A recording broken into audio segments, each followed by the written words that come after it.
our middle son went after tennis like his dad, and they were playing at a national level in Finland and a national level before that in the United States. We get to China, which looked really promising, and actually as a foreigner was not promising at all. So almost within a few months of arriving in China, Steve said, I've got to take the boys out of here for their sports. And then COVID hit, and then we were on lockdown. The whole country was shut down. Love is in the air, especially if you're out exploring the world with someone special. Steve at that stage was traveling with some high-level tennis players from Finland, one who is now playing in the top 10, and nearly got locked out of China. He got back in and ended up, during the whole lockdown process, getting a job at a club in Denmark. So he took the boys to Denmark. We decided to make this big, crazy decision in the Wow. middle. My daughter loved China. I loved China. The school was amazing. Our life there was amazing. So we decided to stay with the idea that we would see each other in school holidays. And for 2 years, school holidays didn't happen because of COVID. Wow. So we were separated as a family for 2 years and just had this daily, twice a day FaceTime calls of connecting in. And my husband and my two kids lived in a whole other country, 2 apartments, like went to a different school, all of this whole experience while my daughter and I stayed in China.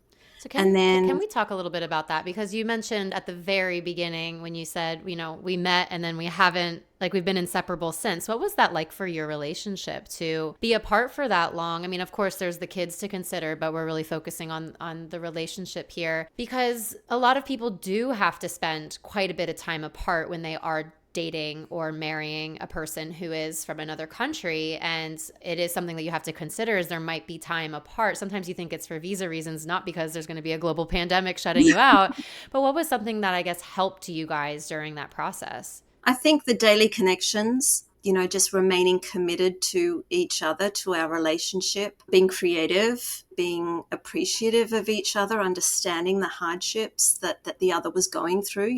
Steve suddenly had to be both parents and step in and do a lot more cooking than he'd done before. And, I sent him with a recipe book and please grate zucchini into the kids' meals so that, the boys are eating vegetables and little things like that. Yeah, look, we went into it with the expectation of like, hey, we'll see you in 10 weeks, right? We'll get through a school term. COVID's going to go. COVID has to go, right? This can't continue. None of us knew that it would continue as long as it did. So then it was like, okay, we're skipping Christmas. Let's move through the next school break and we'll see each other then. And that didn't happen. And I mean, it got to the point where I ended my contract a year early, right before the borders opened again. Had I known, I might still be in China now. We didn't know that was going to come to an end. So we made a really difficult decision. And by that time, Steve had been hired by the USTA, the United States Tennis Association here in Florida, and had moved the boys from Denmark to Florida the day before his green card was about to expire.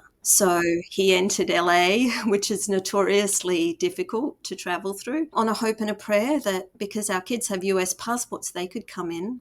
He doesn't. He could have been turned away. Ultimately, when my daughter and I left China, our green card applications had been lodged, but they didn't have an expiration date on it. And at the gate, at the airport in Singapore in transit, we were turned away and not allowed to board our flight, and ended up spending 3 days in the airport on the floor just refusing to move. First of all, because we had valid COVID tests, and I was like, I'm not leaving the airport because I'm not going to my embassy because they were going to send me back to Australia to reapply, which takes 2 years. Wow. And I said, I haven't seen my boys for 2 years already. I'm not doing that. And eventually we just got on the next flight and then entered the US and they said, welcome home. You're like And such a relief. My stomach just dropped for you. it was really, it was, those are the times when you really have to pull all of your resources and your strength together and just say, okay, all right, this is going to happen somehow. And go against maybe what the authorities in those places are telling you at that moment and just stick with what your intuition says. So that was a pretty special, we were reunited in LA and before coming back out to Florida. And that was amazing. My boys grew taller than their dad in that time. And so that was the biggest shock. That was a guttural reaction at the airport. I cried and kind of wailed when I saw that, you see someone on a screen, you don't realize that. Yeah. Oh my God, I want to cry. Yeah, I that's did. so I still do. emotional. I look at my boys and think, I left you and you could fit in my lap almost as big boys, but I came back to young men standing way taller than me Wow. and missed that. And, similar for my husband and our daughter, there were things that her and I navigated getting through the worst of the lockdown in China during COVID and the daily testings and things like that. I mean, for the most part, China was great. It was very different to what the rest of the world was reporting, at least our experience was. But yeah, so they missed that. She graduated elementary school and moved on to high school without him being there to witness that as well. So that was tough.